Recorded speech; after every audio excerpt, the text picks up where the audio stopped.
예수께서 성령의 충만함을 입어 요단강에서 돌아오사 광야에서 40일 동안 성령에게 이끌리시며 마귀에게 시험을 받으시더라. 이 모든 날에 아무것도 잡수시지 아니하시니 날수가 다함에 줄이신지라. 마귀가 이르되 내가 만일 하나님의 아들이여든 이 돌들에게 명하여 떡이 되게 하라. 예수께서 대답하시되 기록된 바 사람이 떡으로만 살 것이 아니라 하였느니라. 마귀가 또 예수를 이끌고 올라가서 순식간에 하나 만국을 보이며 이르되 이 모든 권위와 그 영광을 내가 내게 주리라. 이것은 내게 넘겨준 것이므로 내가 원하는 자에게 주노라. 그러므로 내가 만일 내게 달하면 다 내 것이 되리라. 예수께서 대답하여 이르시되 기록된 바 주 너의 하나님께 경배하고 다만 그를 섬기라 하였느니라. 또 이끌고 예루살렘으로 가서 성전 꼭대기에 세우고 이르되 내가 만일 하나님의 아들이여든 여기서 뛰어내리라. 기록되었으되 하나님이 너를 위하여 그 사자들을 명하사 너를 지키게 하시리라 하였고 또한 그들이 손으로 너를 받들어 내 발이 돌에 부딪히지 않게 하시리라 하였느니라. 예수께서 대답하여 이르시되 주 너의 하나님을 시험하지 말라 하였느니라. 같이 봅니다. 마귀가 모든 시험을 다한 후에 얼마 동안 떠나니라. 아멘. 오늘 본문은 요단강에서 세례를 받으신 예수님께서 광야에서 사탄에게 시험을 받으시는 장면입니다. 예수님은 세 가지 시험을 받으시는데 이 세 가지 시험에서 모두 승리하십니다. 사탄은 먼저 떡의 시험을 합니다.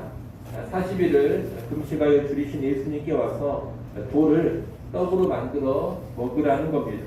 예수님은 이 시험을 사람이 떡으로만 살 것이 아니라는 신명기 말씀을 인용하시면서 물리치셨습니다. 마태복음에 보게 되면 예수님 인용하신 말씀을 좀 더 길게 말하고 있습니다. 사람이 떡으로만 살 것이 아니요 하나님의 입으로부터 나오는 모든 말씀으로 살 것이니라. 이 말씀으로 승리를 하셨습니다. 사탄의 시험은 떡을 생명의 온천으로 삼느냐 아니면 하나님을 생명의 온천으로 삼느냐는 시험입니다. 굶주림의 상황 속에서 우리의 시선은 늘상 떡으로 가버리곤 합니다. 하지만 여러분, 떡이 아닌 하나님이 생명의 온천이 되십니다. 떡 자체가 우리를 살리는 것이 아니라 실상 하나님께서 우리를 살리신다는 겁니다. 이 떡이라는 것도 궁극적으로 누가 공급을 하시느냐? 하나님께서 공급을 하십니다. 다시 말해 우리가 하나님과 하나님의 말씀을 붙잡고 살아간다면 하나님은 우리를 생존케 하시는 겁니다. 구약 이스라엘 백성들은 하늘에서 내리는 만나를 먹으면서도 늘 하나님의 돌보심을 의심했습니다. 기적적인 만나를 통해 육신의 굶주림을 해결받고 있으면서도 늘 하나님의 보호를 불신한 겁니다. 그 불신으로 인해서 하나님의 말씀대로 살지를 못했습니다. 그 결과가 무엇이냐? 광야에서 모두 다 죽어버린 겁니다. 여러분, 구약 이스라엘 백성들이 광야에서 먹을 양식이 없어서 다 죽은 것이 아닙니다. 기적적인 만나가 내려서 육신의 굶주림을 분명히 해결받고 있었습니다.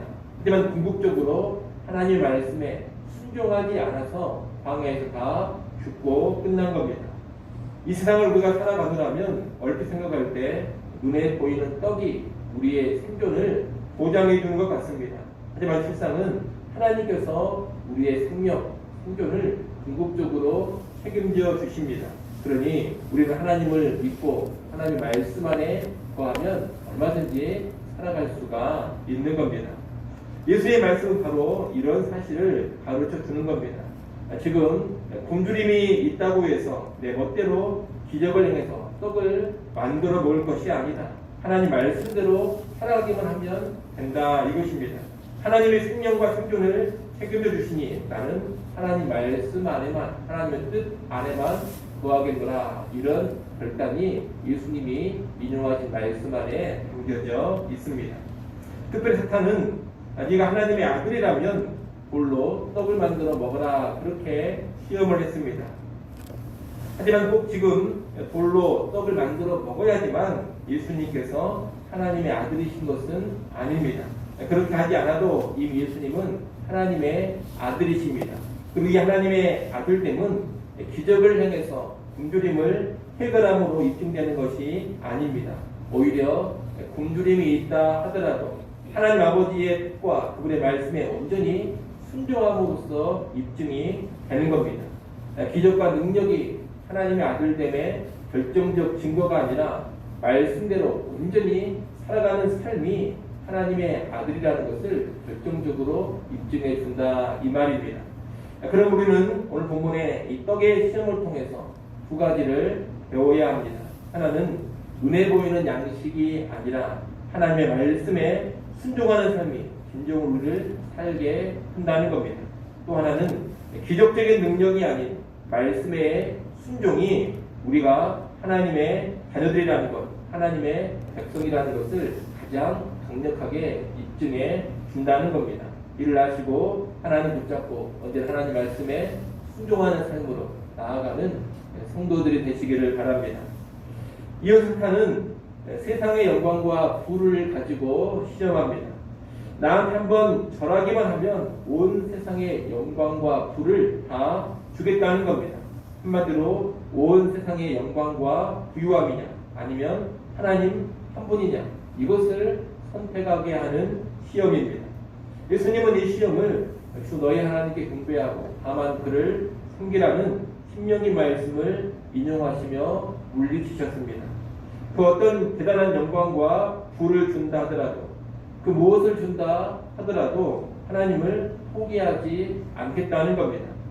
이 말은 뒤집어서 말하면 모든 것을 다 잃어버린다 하더라도 하나님은 결코 포기하지 않겠다 이 말과 똑같은 겁니다. 사탄은 언제나 하나님이냐 돈이냐 하나님이냐 권력이냐 하나님이냐 명예냐 하나님이냐 세상 영광이냐 이런 식으로 시험을 합니다. 하나님 대신에 다른 무엇을 선택하라는 겁니다. 하지만 하나님이 아닌 다른 것을 선택하면 결국 비참해지고 맙니다.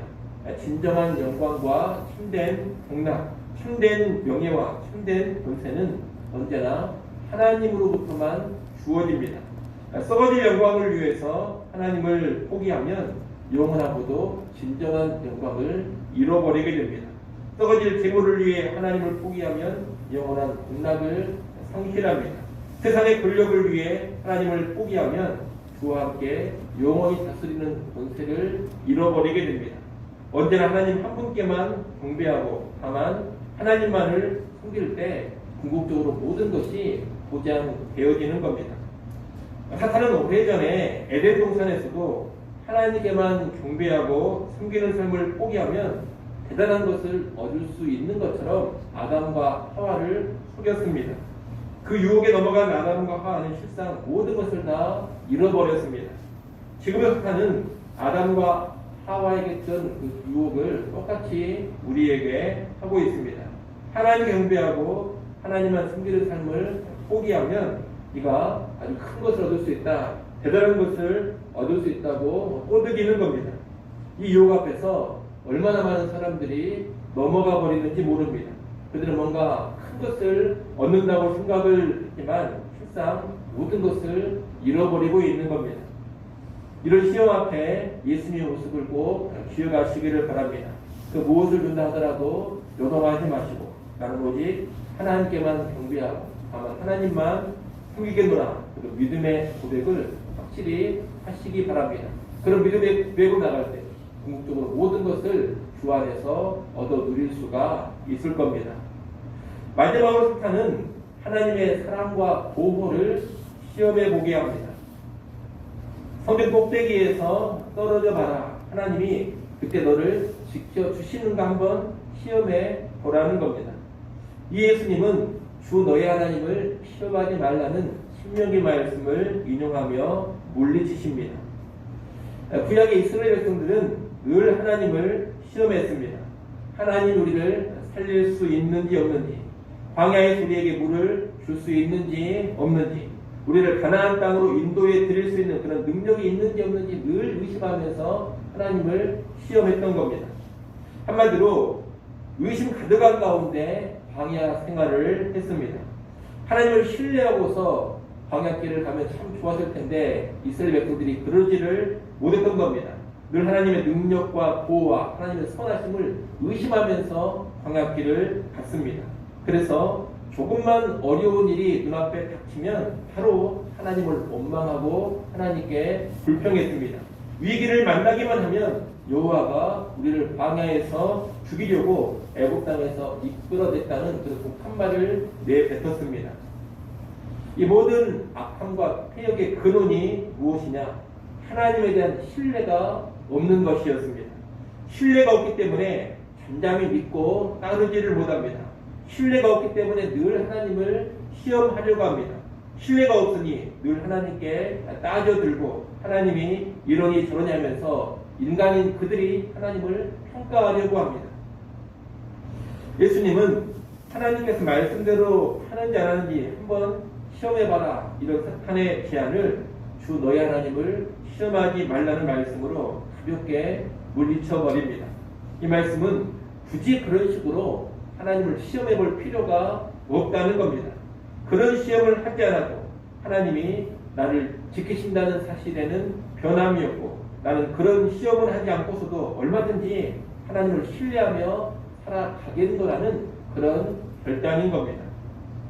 여러분, 사탄들 하나님의 사랑, 하나님의 선하심, 하나님의 인도, 하나님의 보호를 의심하게 만듭니다. 자꾸 그것을 따져보게 하고 시험해보게 합니다.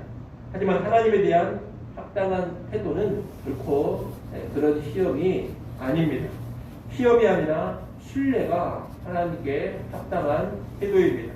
의심 없는 신뢰가 하나님의 백성, 하나님의 자녀들이 마땅히 보여줘야 될 모습이라는 겁니다. 예수님은 그런 본을 잘 보여주셨습니다. 예수님의 본을 기억하면서 오늘 우리도 이 땅을 살아갈 때 의심 없는 신뢰로 하나님을 섬겨갈 수 있기를 바랍니다. 의심 없는 신뢰로 묵묵히 하나님을 따르고 우리에게 어떤 일이 벌어진다 하더라도 의심 없는 신뢰로 하나님만 바라볼 수 있는 그 믿음의 백성들이 될 수 있기를 소원합니다. 오늘 본문에서 마지막으로 하나 볼 것은 사탄의 모든 시험에 예수님께서 말씀을 인용하시며 대적하시고 승리를 하셨다는 겁니다. 영적 전쟁을 승리하는 그 근간은 무엇이냐? 다른 게 아니라 바로 말씀입니다. 그래서 말씀이 성령의 검이 되는 겁니다.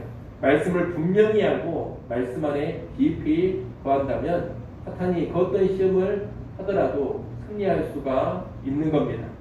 마귀는 늘 우리를 찾아와 시험합니다. 오늘 본문 13절을 보면 이 마귀가 예수님을 시험했는데 실패했습니다. 그런데 뭐라고 이야기하느냐? 얼마 동안 떠났다, 그렇게 말씀을 하고 있습니다. 이 마귀는 다시 찾아올 것입니다. 오늘 우리 역시 이 마귀의 시험은 계속해서 오고 또 올 것입니다. 그렇기 때문에 한번 승리했다고 자만하면 안 됩니다. 근신하여 깨어있는 가운데 하나님의 말씀에 언제나 든든히 서 있어야 합니다. 그렇게만 한다면 아무리 거듭해서 마귀가 찾아와 시험한다 하더라도 우리는 계속해서 승리할 수가 있을 겁니다. 아무쪼록 말씀에 든든히 서서 계속적인 승리를 거두고 궁극적으로 최후 승리를 누려가는 우리 모두가 될 수 있기를 간절히 소원합니다. 기도하겠습니다.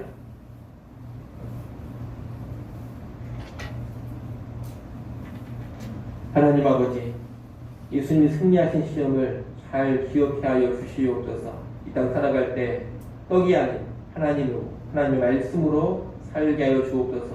오직 하나님만 숨기고 하나님만 경배케 하여 주옵소서. 하나님을 의심하지 않게 하시고 시험하지 않게 하시고 전적으로 신뢰하며 살아가게 하여 주시옵소서. 또한 하나님 말씀 안에 깊이 거하며 말씀으로 계속해서 승리하는 주의 백성들 되게 하여 주시옵소서. 아버지 하나님, 이 시간도 하나님께 나와 다시 엎드려 기도합니다. 기도하는 주의 백성들을 긍휼히 여겨 주시옵소서.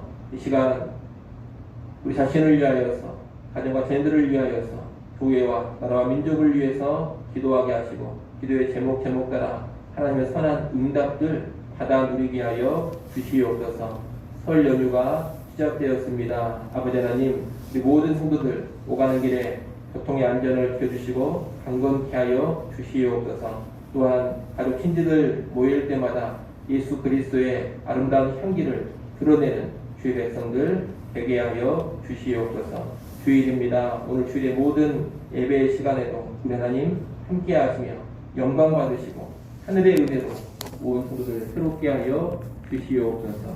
예수님의 이름으로 기도드리옵나이다. 아멘.